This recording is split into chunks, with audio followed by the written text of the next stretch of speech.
el Dios y Padre de nuestro Señor Jesucristo.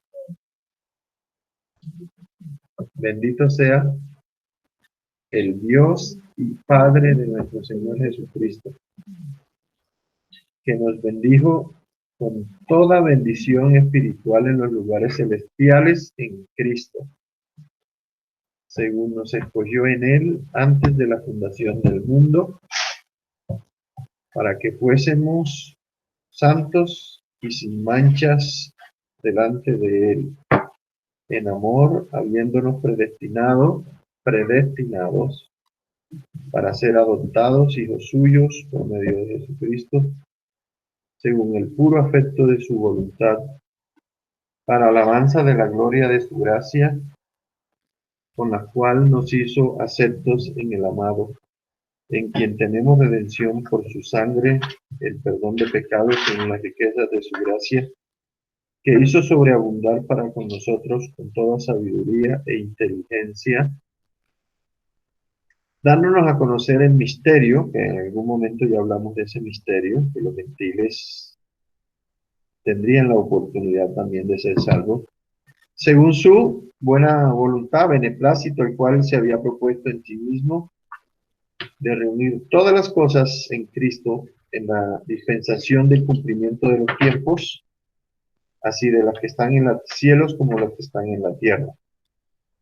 En él asimismo tuvimos herencia, habiendo sido predestinado, lo vuelve a nombrar otra vez, conforme al propósito del que hace todas las cosas, según el designio de su voluntad, a fin de que seamos para alabanza de su gloria, nosotros los que primeramente esperábamos en Cristo. En él también vosotros, habiendo oído la palabra de verdad, el evangelio de vuestra salvación, y habiendo creído en él, fuisteis sellados con el Espíritu Santo de la promesa, que es las arras de nuestra herencia hasta la redención de la posesión adquirida para alabanza de su gloria. Amén, hasta ahí.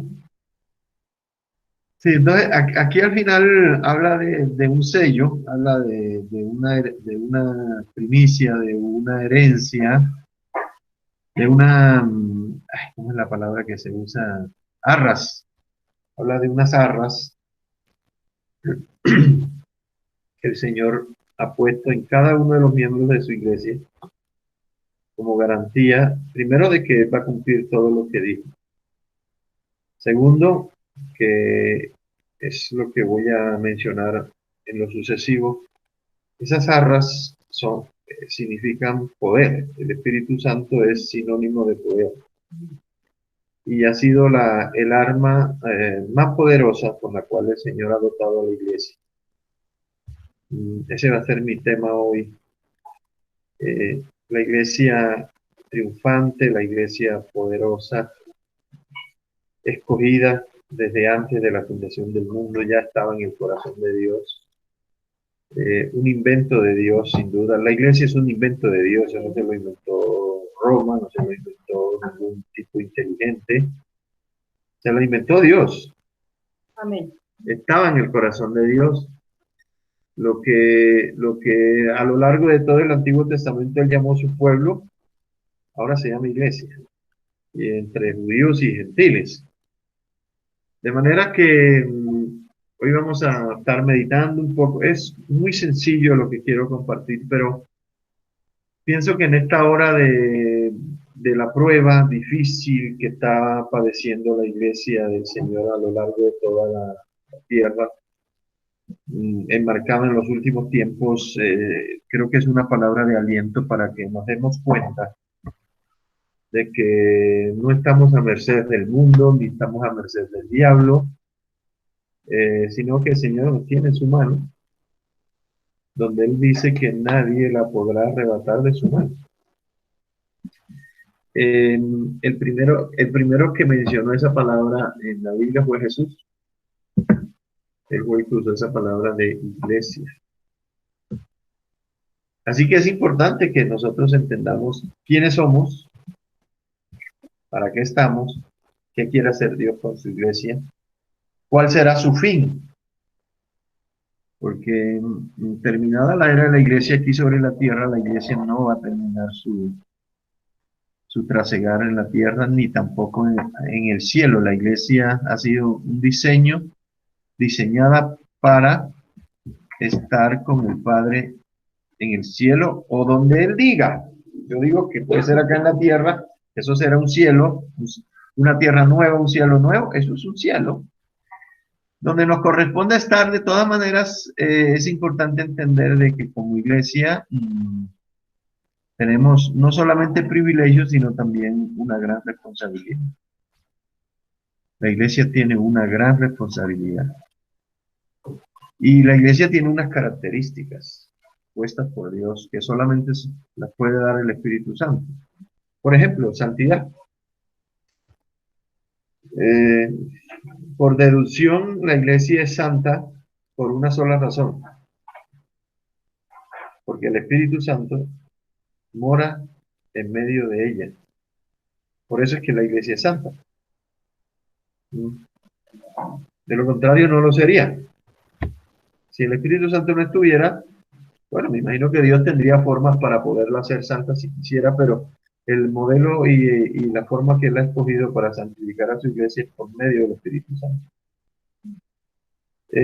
Hay una declaración de Jesús. Ahora sí quiero que me ayuden los chicos, que muy bien que lo hacen. Mateo capítulo 16, versos del 13 al 19, vamos a leerla. Respecto a la iglesia. Y vamos a leerla con cuidado porque tiene algunas cositas ahí en la medida que va transcurriendo la escritura. 16. Versión podría ser Reina Valera. Creo que es, sí. El título llama la atención, ¿no? Pedro hizo una confesión que el Señor alabó y que nosotros también debemos confesar de la misma manera. La confesión de Pedro dice: viniendo Jesús a la región de Cesarea de Filipo, preguntó a sus discípulos diciendo: ¿quién dicen los hombres que es el Hijo del Hombre? Ellos dijeron varias respuestas, mira. Unos, Juan el Bautista. Otros, Elías. Y otros, Jeremías, o alguno de los profetas. Y él les dijo: y ustedes, y tú que estás hoy escuchando esta palabra, ¿quién dices que soy yo? A mí no me extrañaría que a estas alturas, aún haciendo esta pregunta y habiendo sido ya revelada, si eso se hiciera en el marco de la iglesia, a mí no me extrañaría que surgieran diferentes preguntas, diferentes opiniones o respuestas respecto a esa pregunta de Jesús: ¿quién soy yo? Todavía habrá alguno que diga: no, es un gran sabio. Otro lo diría con duda: es probable que sea un profeta. Y otros, o tal vez muchos, afirmarían: Jesús es el Hijo de Dios. Es Dios encarnado también. La respuesta de Pedro, 16. Respondiendo Simón Pedro dijo: tú eres el Cristo, el Hijo del Dios viviente. Acuérdense que Cristo es el griego para Mesías, para ungido. Entonces Jesús le respondió: bienaventurado eres, Simón, hijo de Jonás, porque no te lo reveló carne ni sangre, o sea, ningún ser humano, sino mi Padre que está en los cielos. Y esa es la revelación, gran revelación aquí, ¿no? Porque ese sigue siendo el medio por el cual el Señor sigue revelando sus cosas, ¿no? Si Dios no nos abre el entendimiento por su Espíritu, no podríamos saber jamás y tendríamos una opinión de pronto distinta, como ocurría en el momento en que Jesús hizo la pregunta de Jesús. En el verso 18, Jesús sigue hablando y dice, yo también te digo, Pedro, que tú eres Pedro, Petra, y sobre esta roca, otra piedra, otra roca, edificaré mi iglesia. Estaba leyendo los comentarios respecto a Petra y Petros, y tanto en el griego como en el hebreo de entonces se usaba de una manera indistinta para designar o piedra o roca. Porque una roca viene a ser una piedra grande. Pero aquí el Señor hace la diferenciación entre una piedra chiquita, que era Pedro, y una roca, que es él. Y sobre esta roca edificaré mi iglesia. Si usted abre ese cuadrito que está encima de roca, que se puede abrir, ahí en la versión, ahí dice griego Petra. Vuelve a cerrar, cierra, close, listo. Y esta declaración, esta preciosa declaración, y las puertas del Hades no prevalecerán contra ella. Oiga bien. Y Jesús sigue usando la misma terminología que usó con la del hombre rico en la historia. Y en el Hades, él sigue usando la misma expresión para lugar de los muertos, ya sea los que están en condenación o no para ese momento. Y dice claro, y las puertas del Hades no prevalecerán contra ella. No la quiten, por favor. Yo simplemente, en algunas otras versiones que leí, por ejemplo, en la versión Dios habla hoy, dice, voy a construir mi iglesia y ni siquiera el poder de la muerte podrá vencerla, a la iglesia. La Biblia hispanoamericana dice, por eso te digo que tú eres Pedro, sobre esta piedra voy a edificar mi iglesia y el poder del abismo no la vencerá. La nueva Biblia viviente viva dice, nueva Biblia viva dice, y los poderes del infierno, y los poderes del infierno no prevalecerán contra ella. Entonces, lo que tenemos aquí es sencillamente una revelación de una de las tantas características que tiene la iglesia, es que la iglesia es una iglesia vencedora. Amén. Amén. Es una iglesia, de acuerdo a como Dios la diseñó, victoriosa.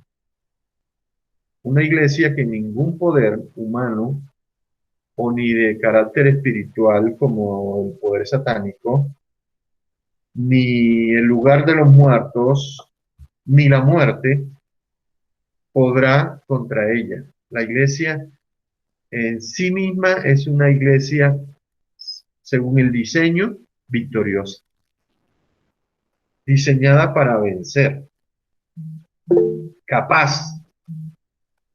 ¿Sí? Por ahí, ¿qué? ¿Levantó alguien la mano? Bueno. Perdón, papá, sí, es que es un apunte pequeño que no me gustaría dejar para el final.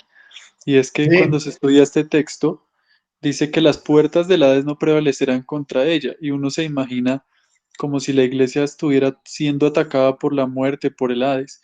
Pero las puertas son un elemento de defensa. O sea, en realidad el cuadro que Jesús pinta es a la iglesia avanzando y atacando y al Hades y a la muerte perdiendo terreno. O sea, no debemos poner a la iglesia como la que recibe el ataque, sino como la que ataca y la que avanza. Yo creo que por lo menos eso es importante tenerlo en cuenta.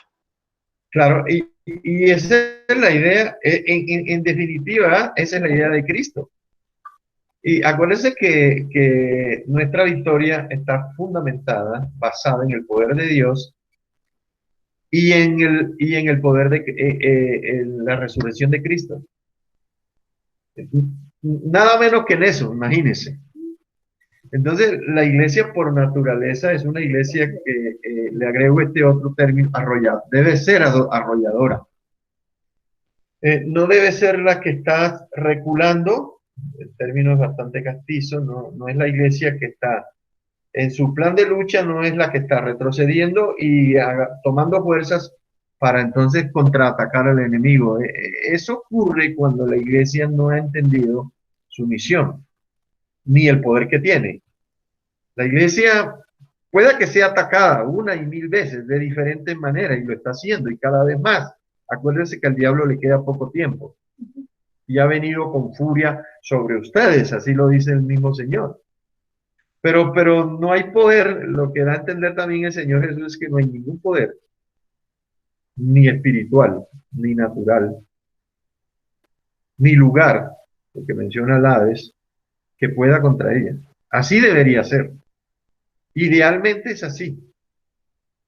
Ahí sí vienen las preguntas, ¿no? Bueno, y entonces, ¿por qué tantas derrotas? ¿Por qué la iglesia de repliegue? ¿Por qué el plan de más de estar contraatacando cuando ella es la que debe estar a la ofensiva? Acuérdense de la espada del espíritu, que rompe, que tiene poder, etcétera, y todo esto. Los dones del Espíritu Santo, el poder del Espíritu Santo. Entonces, bajo esa perspectiva, repito, la iglesia es una iglesia que tiene poder y autoridad. Recuerden, poder y autoridad. Y esta declaración de Jesús pues, está sustentada bajo esa revelación que el Señor le dio a Pedro y que también nos la dio a nosotros.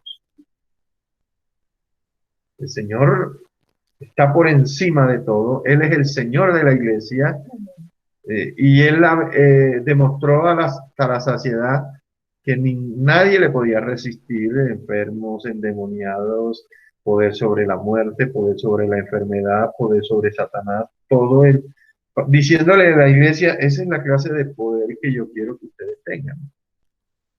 Entonces, el reto es usar ese poder siendo guiada siempre por el Espíritu Santo. En ese sentido, la iglesia jamás va a poder ser vencida. Nunca va a poder ser vencida.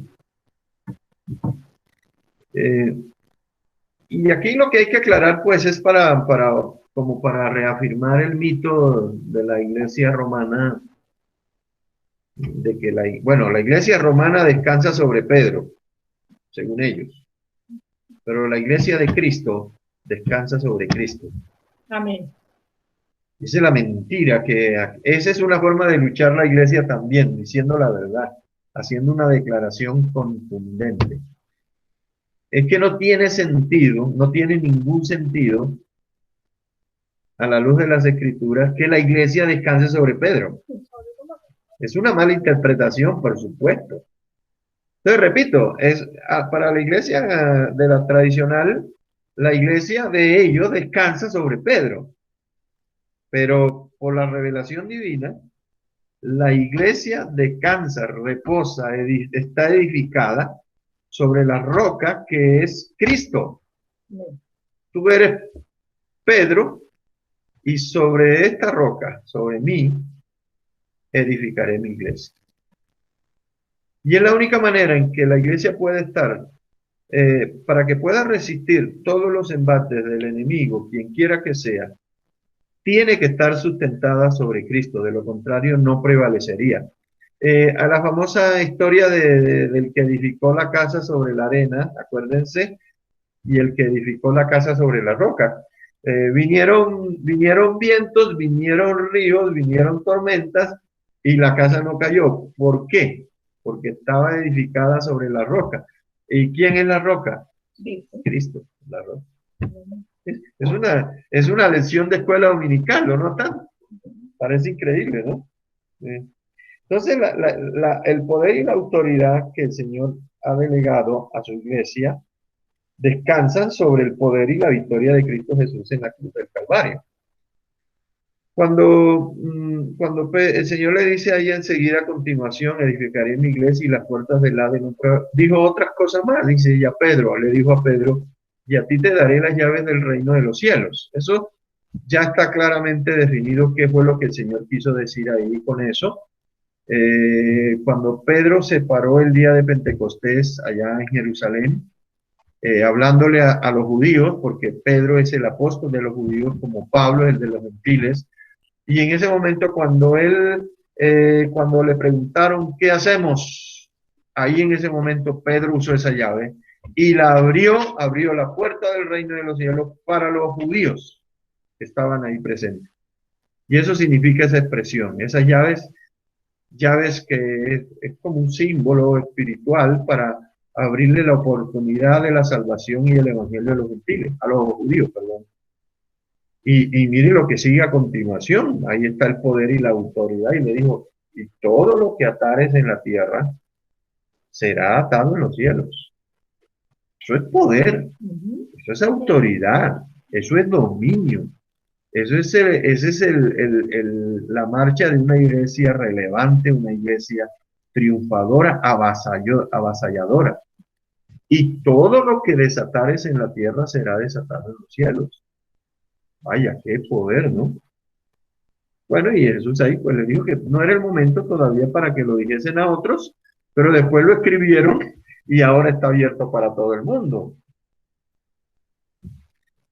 En palabras más, palabras menos, es que en cuanto a lo que a Dios respeta, Jesús respeta, Él ya le ha dado poder y autoridad a su iglesia para hacer esa iglesia vencedora, relevante, aplastante, avasalladora, autoritaria, sobre todo victoriosa y representante de los intereses del reino de Dios sobre la tierra. Por eso es que a la iglesia Pablo utiliza una figura que somos embajadores de Cristo.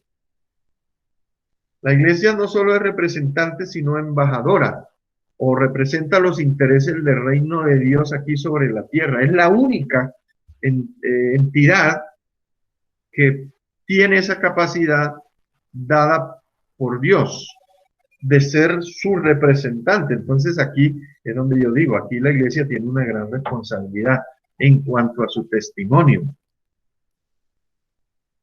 Para que no ocurra lo que alguien dijo de que el nombre de Dios es blasfemado entre los gentiles, entre los del mundo por causa de ustedes, por su mal testimonio. Entonces aquí digo, es una gran responsabilidad porque eso dice o desdice del nombre de Dios. Entonces tenemos que tener cuidado que el nombre de Dios no sea blasfemado por un mal testimonio, el mal testimonio de su iglesia. La iglesia, entre otras cosas, y a propósito de iglesia, porque estuvieron hablando en la reunión que se hace entre semanas con el Grupo de Madrid, estuvieron tocando algo sobre este tema de la iglesia. Y bueno, yo quise también mencionar algo sobre esto, porque a veces ese término o ese ente que se llama la iglesia está tan tergiversado aún dentro del mismo cristianismo que ha perdido su sentido, al punto de que consideramos iglesia ladrillo, cemento y varilla, y pañete, y luces, y baldosas. Y hablamos en términos de nos vemos en la iglesia, cuando eso no se debería decir. Así que la iglesia está en el corazón de Dios. Nació en el corazón de Dios. Y si yo digo que la iglesia está en el corazón de Dios, entonces tengo que decir que tú y yo estamos en el corazón de Dios. Él nos tiene en su corazón. Amén. Eso es maravilloso, ¿no creen? Amén. Sí, amén. Yo también digo amén, porque pues ese es el privilegio, ese es el logro de la cruz y el de habernos acercado por la fe al Señor Jesucristo. Ahora, otra de las características que tiene la iglesia del Señor, es que la iglesia tiene naturaleza espiritual. Es la única entidad sobre la tierra conformada por seres humanos que tienen naturaleza espiritual, es la iglesia del Señor. Y la razón es la misma. Es espiritual porque tiene el Espíritu Santo. Como dije que es santa porque tiene el Espíritu. Y la iglesia tiene naturaleza espiritual y habilidades sobrenaturales. Acuérdense de los dones del Espíritu de Corintios. Es decir, Dios no solo puso la iglesia en esta tierra, sino que además de eso la dotó con las herramientas necesarias, no solo para sobrevivir, sino para que la iglesia hiciera ese efecto levadura, ese reino que vio Daniel allá en la estatua cuando esa roca que baja del cielo destruye todos los sistemas humanos, implanta el reino y ese reino se multiplica, hace ese efecto multiplicador en la tierra. Esa es la idea. Entonces, esa iglesia tiene poder, es espiritual por naturaleza, es sobrenatural y tiene el poder porque Dios la dotó con dones, con armas y sobre todo con armas, porque las armas de nuestra milicia, dice el apóstol Pablo, no son humanas, no son carnales, sino que son poderosas en Dios para la destrucción de fortalezas. Por eso es que las puertas del Hades, ni del infierno, ni del diablo, pueden contra ella. ¿Ve? ¿Sí? Alguien dijo, no sé quién lo dijo, de pronto fui yo. Alguien dijo, la iglesia es tan capaz que es la única que puede bajar el cielo a la tierra. Eso es una figura. Para que nos demos la idea de la capacidad de la iglesia.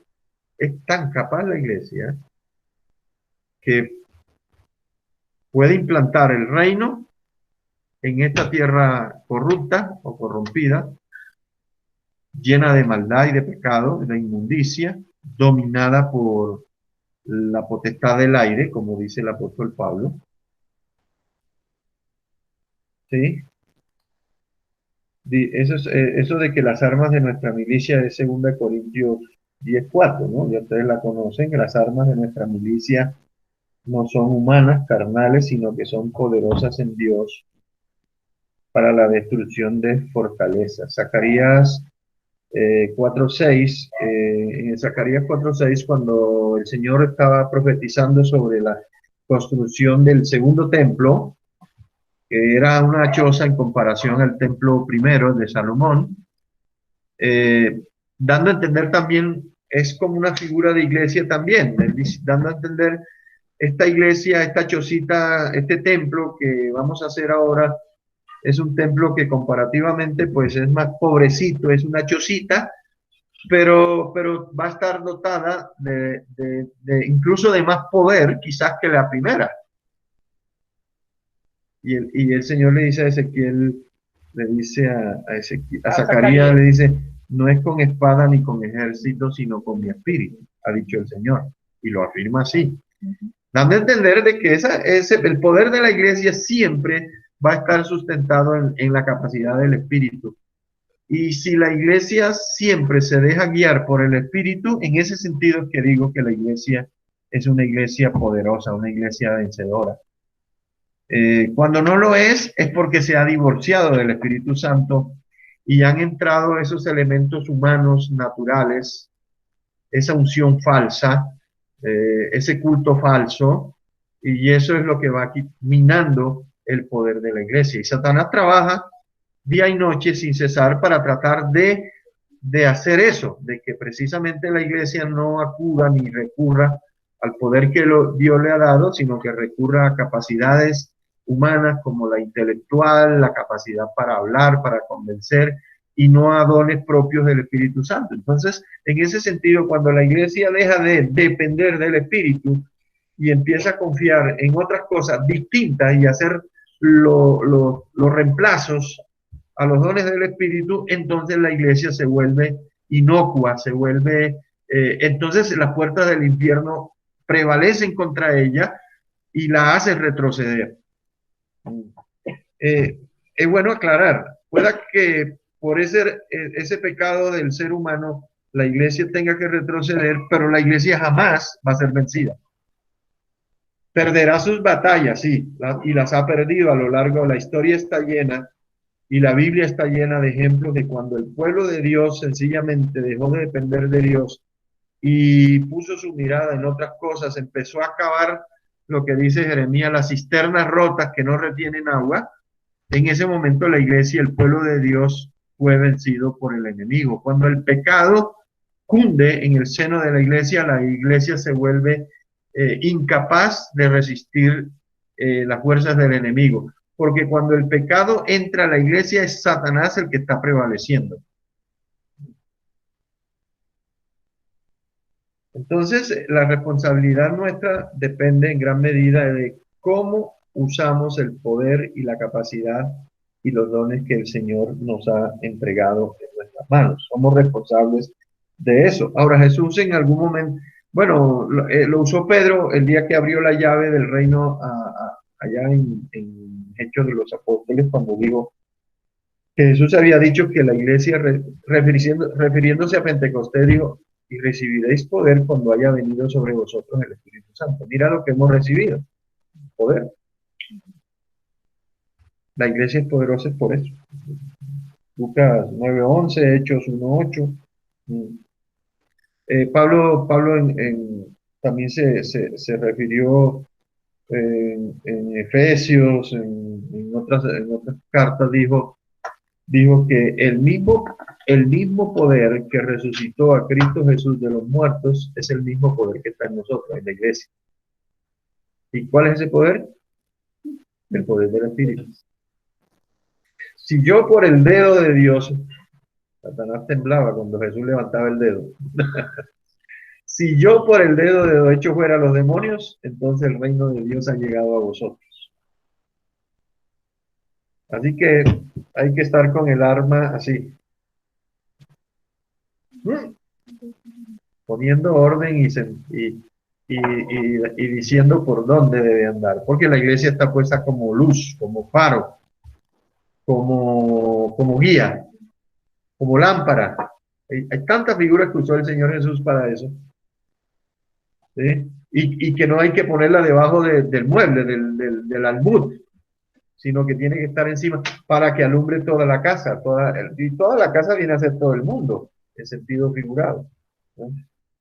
El apóstol Pablo, que era consciente de ese poder que había recibido del Señor, cuando él declara en Romanos 1:16, y lo dice de esta manera, porque no me avergüenzo del Evangelio, que es poder de Dios. Oiga bien, si estaba convencido Pablo de la capacidad de la iglesia, porque no me avergüenzo del Evangelio, porque es poder de Dios para salvación, sea judío o sea griego, sea gentil o no sé qué, sea escita o lo que sea.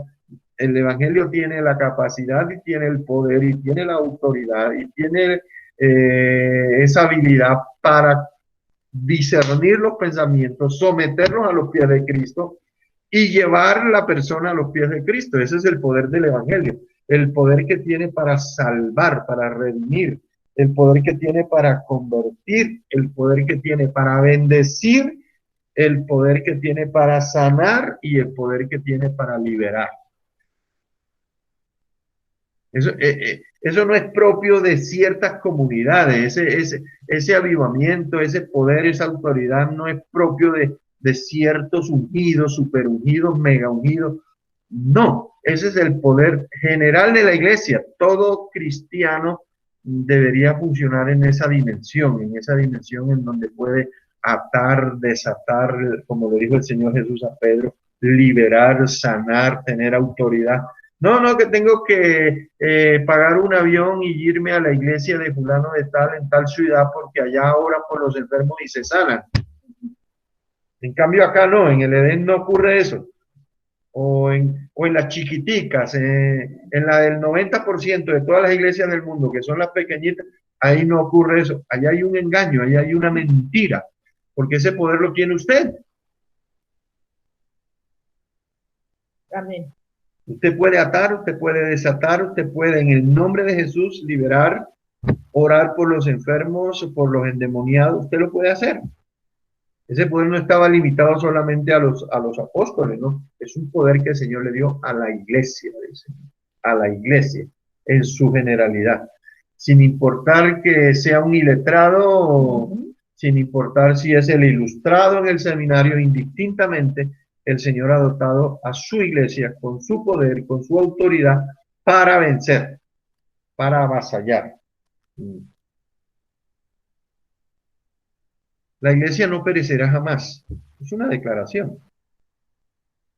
Si está en el corazón de Dios, si Él está edificando un pueblo para su nombre, si Él nos anhela celosamente, si Él va a arrebatar la iglesia, es porque la quiere tener por la eternidad. Entonces la iglesia fue diseñada para vivir la eternidad. La iglesia no perecerá jamás. En este ámbito, pues tendrá su tiempo, tendrá su espacio, pero en algún momento no va a estar como está ahora, sino con Cristo. Ya acuérdese de la cena de bodas del Cordero, en donde la novia se casa con el Cordero y la novia cuando se casa es la esposa y la esposa es para vivir para siempre con su esposo. La figura que el apóstol usa del matrimonio es también en ese sentido. Y que así como dice el apóstol Pablo, dice de la manera como la esposa, él da por hecho que el esposo y la esposa aman el uno al otro. Cristo también amó la iglesia. Y también, y más encima dice, y se entregó a sí mismo por ella. Entonces, esa clase de amor que se debe dar en el matrimonio es comparativamente la misma clase de amor que Dios tiene por su pueblo, por su iglesia, porque Cristo dio su vida por amor a ella. Mm. Mm. Algo de lo que dijo Daniel, del aporte que él hizo, dice en el sentido de que la expresión que Jesús dijo fue que las puertas del Hades no prevalecerán. Ahora, las puertas, más que un arma defensiva, las puertas en definitiva, aunque funcionan como tú las cierras y nadie entra, ni el enemigo, ¿de acuerdo? Y tú las abres porque las puertas son para eso, para entrar y para salir. Pero bajo la figura de la Nueva Jerusalén, los inmundos no pueden entrar por ella.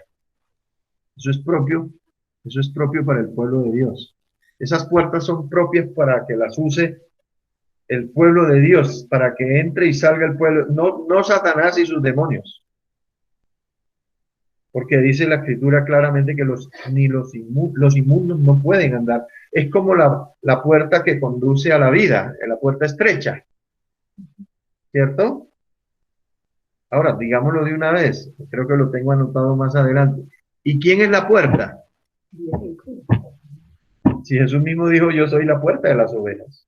Tampoco es Pedro, que tiene las llaves y que tú llegas allá y entonces Pedro es el primero que hace la pregunta, ¿y tú qué vienes a hacer acá? O Abraham, como leímos en la historia.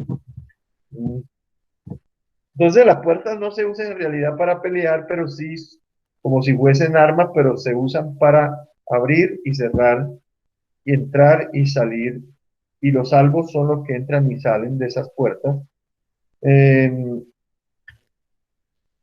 Si de salvación se trata, y usando el mismo sinónimo de puertas, Jesús es el que decide en definitiva quién es el que entra y quién sale al reino, ¿no? Para eso está en la puerta precisamente.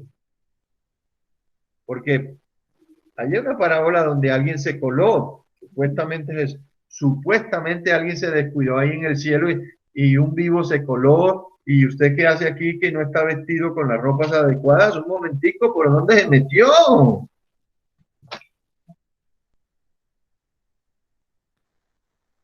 Pero en cuanto a salvación, Jesús es el que decide quién entra o sale por esas puertas, o puerta. Bueno, en la Nueva Jerusalén hay 12.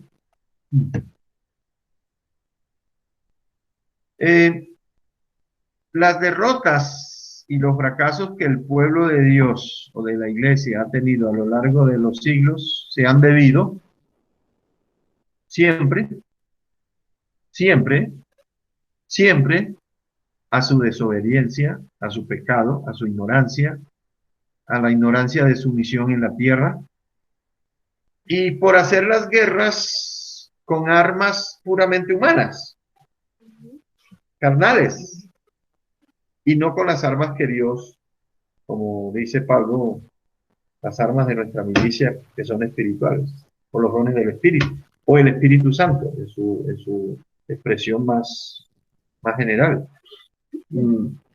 Es decir, cuando la iglesia o el cristiano decide luchar con las armas de la psicología, pues no digo que la psicología sea mala, se usa, es una herramienta que se usa mucho en el seno de la iglesia, pero nunca puede reemplazar las armas del espíritu. Es un arma, diríamos, es humana, es intelectual, se puede usar, pero no puede reemplazar nunca a los dones del espíritu. A eso me refiero. Pero cuando se le ha dado más relevancia a, por ejemplo, en una consejería, en una liberación, y se usa más la consejería bíblica que el poder de Dios, que simplemente hay que atar y desatar y echar fuera, como una vez en una sesión de liberación, me acuerdo yo que estábamos con el hermano Adelmo Chávez, y en esa reunión, pues, no, que hay que hacerle eran las diferentes opiniones ahí en el conjunto de los pastores que estaban. Es que eso hay que hacer unas sesiones, varias sesiones de consejería bíblica y hacer no sé qué cosa, o sesiones para liberación. Y entonces el hermano Adelmo Chávez, un hombre muy humilde, muy al estilo campesino, tal vez como yo, se paró y dijo, no, un momentico, los demonios no necesitan consejos. No use la psicología para aconsejar. Y aconsejar a los demonios que dejen a alguien que ya han poseído, hermano, eso no funciona. Entonces el hermano dijo, los demonios no necesitan consejos, los demonios lo que necesitan es ser echados fuera en el nombre de Jesús. Y él se paró y procedió a hacer lo que entendía que el Señor en ese momento le estaba indicando que había que hacer en una reunión de pastores para liberar a una persona. Entonces, mientras estábamos en el asunto de estar aconsejando a los demonios que se fueran de buena manera, amenazándolos, la mujer seguía endemoniada. Y cuando este hombre se para y dice, en el nombre de Jesús te ordeno, y chao, y se acabó el problema. Se acabó la consejería, se murieron de hambre los consejeros. Entonces, una cosa que nosotros tenemos que entender, que no podemos caer en esa trampa satánica, porque es del diablo, de estar aconsejando o dándole bebedizos, hierbitas y aromáticas a los demonios para que se emborrachen y se vayan. Si yo por el dedo de Dios, decía Jesús, y ese es lo que debe marcar en la iglesia. Si yo por el dedo de Dios echo fuera a los demonios, entonces el reino está. Estaba leyendo a un autor un poquito de medio siglo atrás, 50, principios de siglo. Él de doctrina tiene algunas cositas por ahí para considerar, pero escribió un libro que se llama ¿Quién eres tú? George Warnock, no sé si se pronuncia así. Y en esta misma línea de pensamiento que yo tengo, por eso lo escribí textualmente abriendo comillas, él dice, la iglesia de Jesucristo, predestinada para ser una iglesia guerrera, fue equipada con las armas de Dios.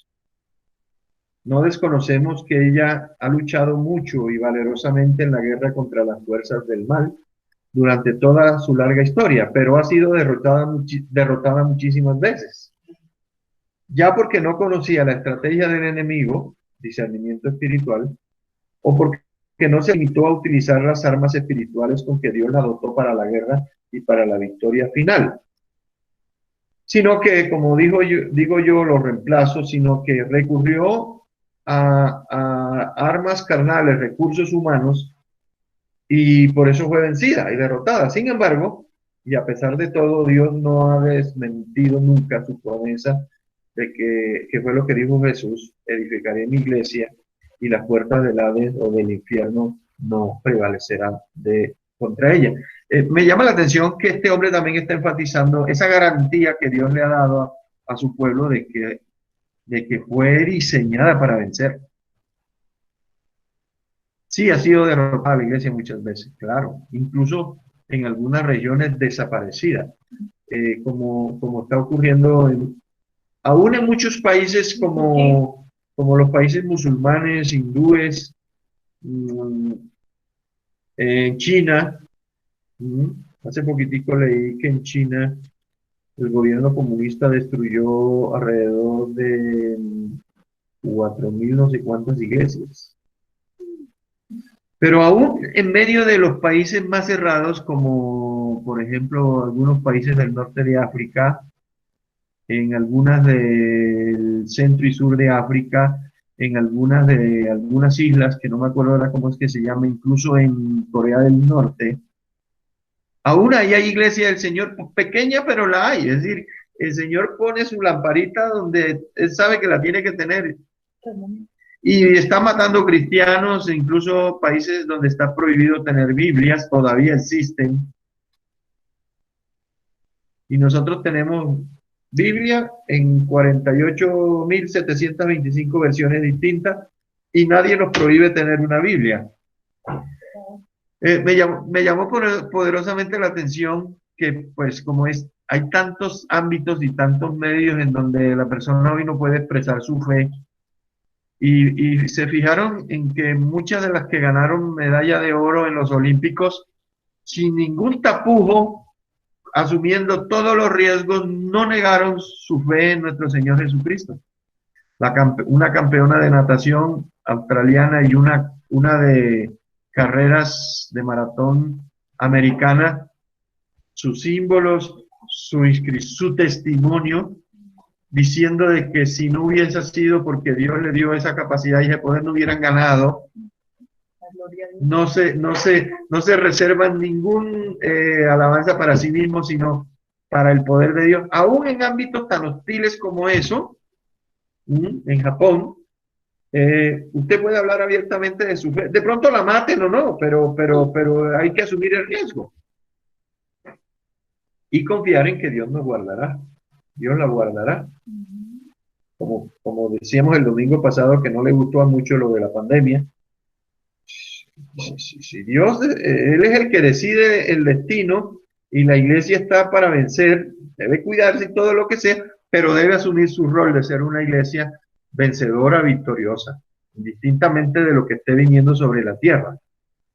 Así que siga perdiendo el miedo porque si la iglesia es vencedora, incluye todas estas cosas y todas estas plagas que están viniendo sobre la tierra y que no sabemos cuáles van a venir. Después que acabe esta, no sabemos qué va a venir. No sabemos, hermano. No sabemos. Entonces no tema, sino más bien párese en el lugar en la roca, en el lugar de terreno de la santidad y confiese la palabra del Señor, como decía David: Jehová es mi pastor, nada me faltará, en los lugares delicados pastos me hará descansar, diré yo a Jehová, roca mía, castillo mío, etcétera, etcétera, etcétera. Ninguna plaga tocará tu morada, y si viene y la toca y no te muere, gloria a Dios, y si se muere, gloria a Dios también, etcétera, etcétera. Y sí, y en ese momento cuando nosotros tenemos asumimos el rol a la cual el Señor me llamó, el rol de relevante, de ir adelante, de marcar las pautas, de marcarle incluso las pautas a este mundo, ahí es donde la iglesia es victoriosa. Entonces, este hermano George Warnock tiene razón cuando dice eso, que las derrotas se han debido o porque no estamos usando una herramienta del Espíritu que se llama discernimiento. Entonces no sabemos cómo es que está trabajando el enemigo. Entonces viene el enemigo y viene y mina la casa y se roba los bienes. Se roba la salud, se roba la riqueza, daña el matrimonio, daña la familia, daña la iglesia y daña todo. Ahora, no desconocemos que vivimos en medio de un mundo, como dijo el Señor, me dijo, no los voy a sacar del mundo. Vivimos en medio de un mundo corrupto y lleno de promiscuidad. Ahora, esta promiscuidad no solamente es sexual, refiriéndome de pronto a la inmoralidad sexual que hay dentro del seno de la iglesia. Esta palabra promiscuo es más amplia, tiene que ver también cuando la iglesia empieza usando esa figura de los ídolos, tanto en el antiguo como cuando Juan dice, hijitos, ojo con los ídolos. Los profetas de la antigüedad también advertían a Israel sobre lo mismo, es decir, esa promiscuidad tiene que ver con la infidelidad, cuando habla de fornicar y de adulterar, usada en el caso, por ejemplo, de Oseas. Se refiere a que la iglesia ha puesto la mirada o su confianza en otras cosas y no propiamente Dios. Entonces, y vivimos en este tiempo en eso, apostasía, falsos por aquí, Mateo 24, falsos maestros, falsos profetas, falsos milagros, mentirosos, amadores del dinero más que de Dios, amadores de los deleites más que de Dios, blasfemos y de todo tipo. Entonces, es fácil, si nos descuidamos, caer en medio de ese trajín mundano, al punto de que el amor de muchos, como dijo Jesús, se enfriará, se enfría, como decía un hermano. ¿Sí?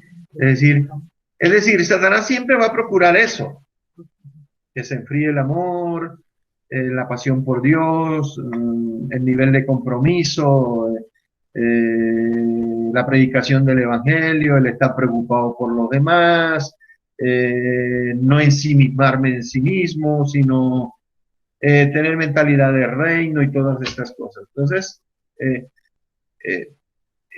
la Biblia define claramente que si nos hacemos amigos del mundo, y ahí es donde la iglesia del Señor es vencida, nos constituimos en enemigos de Dios. Creo que Cristo lo dijo muy claramente, ¿no? Todo aquel que se constituye en amigo del mundo, automáticamente se constituye en enemigo de Dios. Juan lo dijo de otra manera: no améis al mundo ni las cosas que están en el mundo, porque el mundo pasa y sus deseos, pero el que hace la voluntad de Dios permanecerá para siempre. Esa es una promesa y una garantía.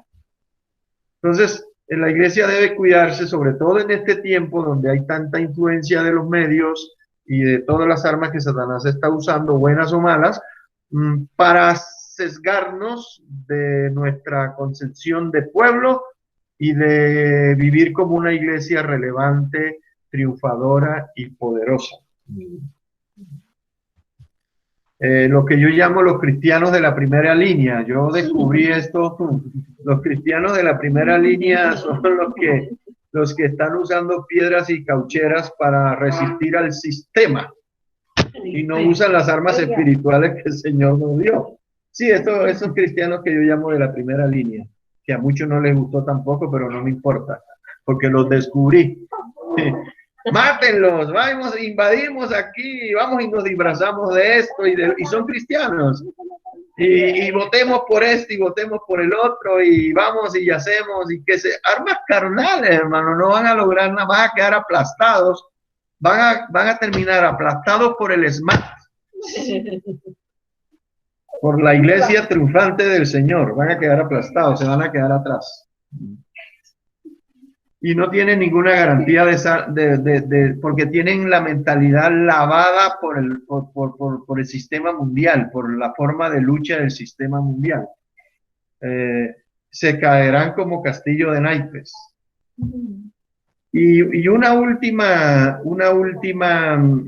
acotación sobre esto de la iglesia poderosa, la iglesia triunfante, la iglesia que no tiene lavada la mente por el sistema mundial, como también dice Dennis Peacock. etcétera. El hogar cristiano, mm, quiero hacer una mención a este punto en concreto, por una razón muy sencilla. El hogar cristiano viene a ser como una iglesia en miniatura, ¿cierto? Es una célula, acuérdense de la célula. El cuerpo está formado por millones de células, pero por una sola célula, haciendo ese proceso de interfase, profase, metafase, anafase, telofase, biología, viene a constituir lo que somos. Este cuerpo es un conjunto de células. Pero la célula primaria, la primaria es el hogar, la familia. Y la familia viene a ser la expresión más pequeña, la iglesia. Es la iglesia menos que local. Es un lugar reducido a la casa. Y ahí, pues, esa iglesia pequeña, aunque pequeña, tiene las mismas cualidades y tiene las mismas dotes del Señor para ser triunfadora. Entonces, en ese sentido, la familia pues no debe ser avasallada por el enemigo con toda esta inmundicia que nos está viniendo del infierno, de divorcios, bueno, recasamiento, eutanasia, matrimonios de esto y del otro, gays, homosexual, LGTB, HIJKL, YMN, OPQRJ, Z1, 2, 3, 4, 5, porque ya no alcanzan las letras, ahora hay que agregarle números. ¿Me entiendes? Entonces, la iglesia en su expresión más pequeña es el hogar. Y cada uno de nosotros, papá y mamá, esposo y esposa, son responsables de que esa iglesia pequeña se mantenga en victoria. Y para que se mantenga en victoria tiene que mantenerse sujeta a las normas y principios del reino, el señorío de Cristo, el yugo de Cristo. Y si Satanás llega a tocar la puerta para traer toda su inmundicia, es usted el responsable de eso delante de Dios. Yo soy el responsable. Y entonces ahí sí tengo que estar atrincherado contra el enemigo y decirle, aquí no llegas. Y ni siquiera lo mande para la casa del vecino, no, eso estaría mal. Dígale, en el nombre de Jesús, tú y todas tus obras, toda tu inmundicia, todas tus mentiras, todo tu engaño, mándelo al infierno. Como decía un hermano, atados con cadenas, dele esa atar y desatar, como decía el Señor Jesús, atados con cadenas y que no salgan nunca más de allá de ese lugar donde los mandó usted. Mándelos al infierno. Hay más garantías de que se vayan y que queden encadenados allá por siempre a que los mande a donde el vecino o donde otro. Si eso es peligroso, ¿no? Entonces, como el hogar está siendo el foco de los ataques de Satanás, la primera iglesia, la primera línea, esta sí es la primera verdadera línea. Los cristianos de cada hogar, que son la primera línea de defensa contra los ataques del enemigo, deben estar con toda la armadura de Efesios, ¿no? Efesios es de que habla de la armadura, el yelmo, el escudo, el cinturón, el pectoral, las sombreras, la espada, los zapatos, debe estar bien equipada, haciéndole frente a todos los embates del enemigo, de Satanás. Ahora, el hogar si es la iglesia, hay un elemento que se debe dar ahí, que es la adoración. Y la adoración viene a ser también, además de que es la que a Dios le agrada, se viene a constituir en un arma como de doble filo, como la espada del Espíritu. Porque la adoración es lo que más odia a Satanás. Y cuando yo se la doy a Dios, el derrotado es otro. Entonces, y en sentido general, este es uno de los elementos que también está siendo muy atacado por el enemigo, ¿no? Da tristeza, por lo menos a mí me causa eso, de que las congregaciones en la mayoría de los casos hoy se están constituyendo más en centros de espectáculo y distracción que lugares de culto. Entonces, ahí la iglesia pierde, la iglesia está retrocediendo. No sé, yo he mirado una y cientos de veces para poder decir esto que estoy diciendo, he mirado el sistema de culto establecido en el Antiguo Testamento y en el Nuevo. Y, y usted no tenía, el hombre no tiene ninguna opinión que dar respecto a la forma de culto y cómo darle culto a Dios. Siempre tenía que ser de la misma manera. El tabernáculo y el templo fueron construidos de acuerdo a un modelo divino, como le dijo el Señor a Moisés y le dijo a David. Hazlo según el modelo que te fue mostrado, que está revelado en el Apocalipsis. Y la forma de culto era siempre igual. Las vestiduras, quiénes estaban vestidos, qué tipo de cosas tenían que llevar allá al atrio, a los atrios, el tipo de sacrificios, ¿sí? La clase de elementos, de qué materiales tenían que estar constituidas las vestiduras y todo. Todo fue dictado directamente por la boca y por el dedo de Dios. Y hoy en día en la gracia se entiende como que el culto nosotros podemos agregarle cositas. Acuérdense que es el mismo Dios del antiguo y del nuevo. Y aquí es donde Satanás ha derrotado a la iglesia, en esta área, y mucho. Entonces, los centros donde la iglesia se reúne son más centros de espectáculo y de distracción que de culto a Dios. Entonces, de las 4 horas de culto, 3:30 y bajando son para todo el espectáculo y un campito, ahora vamos a adorar a Dios. Eso hay que revisarlo. Entonces, y me refiero a los grupos musicales, las indumentarias, los artistas, los payasos, el teatro, la danza, los magos, los ilusionistas. ¿Saben dónde están haciendo sus shows? En los púlpitos de las iglesias. Porque hay que, y sobre todo en la pandemia que la gente pasa encerrada, hay que buscar la forma de distraer a la gente. Entonces, estas herramientas puramente humanas, en reemplazo de,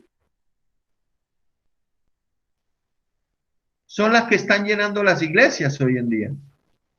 Entonces, a veces la gente no va tanto por oír la palabra, por hablar de santidad, por hablar del pecado, porque ni se habla tampoco de eso, sino que va a un espectáculo y que la gente al final, entre los corrillos que ocurren ahí en los pasillos, de los comentarios de lo que vieron en el día, simplemente van a decir, uy, qué bonito que canta, qué sé yo, Cristian, Brian, Lorena, Carolina, los que cantan allá en el Edén.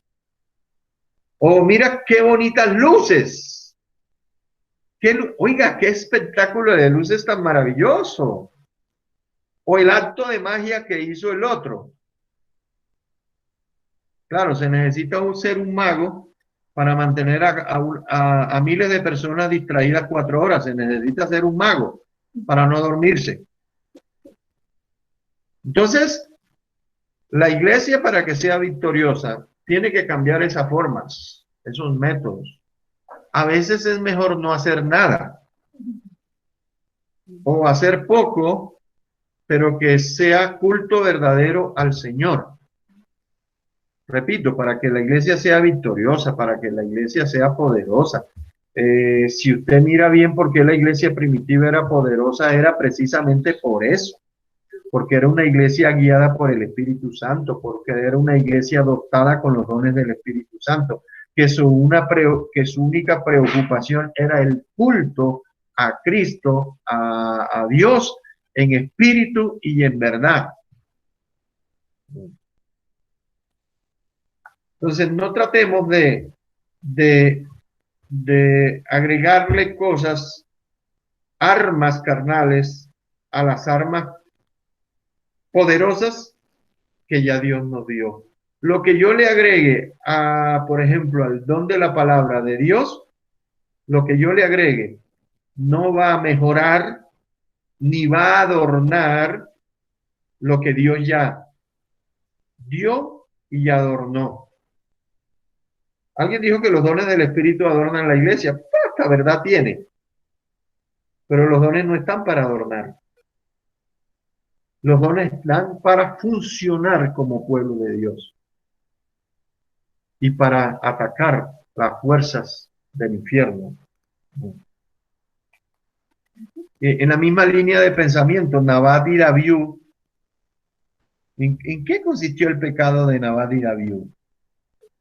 En que ofrecieron fuego extraño en el altar de Dios.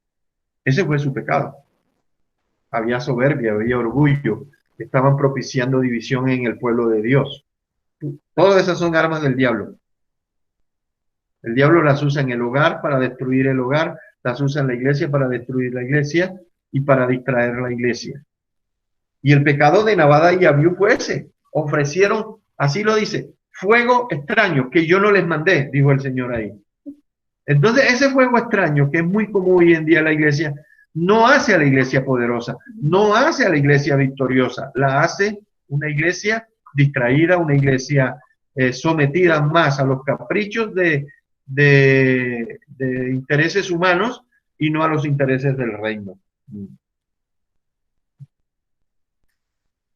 Los falsos profetas, los promotores de indulgencias, como dijo el Señor, han hecho la casa de Dios casa de mercado. Mucho negocio. Hasta en las iglesias se venden cosméticos, se venden empanadas, ¿no? Ya no hay que hacer más cooperativas, ¿no? Se venden empanadas, se vende tinto, se vende salvación, incluso en algunos casos. Entonces, cual fariseos aman más los aplausos y el reconocimiento de la gente y no así el de Dios. Entonces, eso no es ser la iglesia poderosa que el Señor reveló a Pedro y a sus discípulos. Esa no es la iglesia que derriba y que prevalece contra las puertas del infierno. Esa no es la iglesia. Entonces la iglesia tiene que decir, Señor, aquí estoy en tus manos. Que se haga tu voluntad. Pierda o gane, allá voy a defender los intereses del reino. Tengo el respaldo tuyo, tengo el respaldo del Espíritu, tengo los dones, con eso creo, tengo tu palabra, tengo a los hermanos, de pronto respaldando en oración. Yo voy en el nombre de Jesús a Canaán, a desposeerlos de mi herencia, de lo que es mi herencia. Y así sucesivamente. Entonces, palabras más, palabras menos. Para terminar ya, quería hacerles este análisis de lo que es realmente la iglesia. Hay mucho que decir al respecto, sin duda. Hay estudios sobre eso, los tengo incluso. Pero la iglesia tiene que entender de que estamos en el último tiempo y es el momento en que más se deben manifestar los dones del Espíritu y manifestar ser instrumentos en las manos de Dios para que ese poder se vuelque hacia un mundo que está simplemente perdido. Hermanos, que el Señor les bendiga. Abro los micrófonos. Espero, por favor, de acuerdo a esta línea de pensamiento, los aporte. A veces nos distraemos con una cosa o con la otra. Y si tiene alguna opinión para respaldar que la iglesia es poderosa, bienvenido sea. Así que si quieren abrir sus micrófonos, por favor.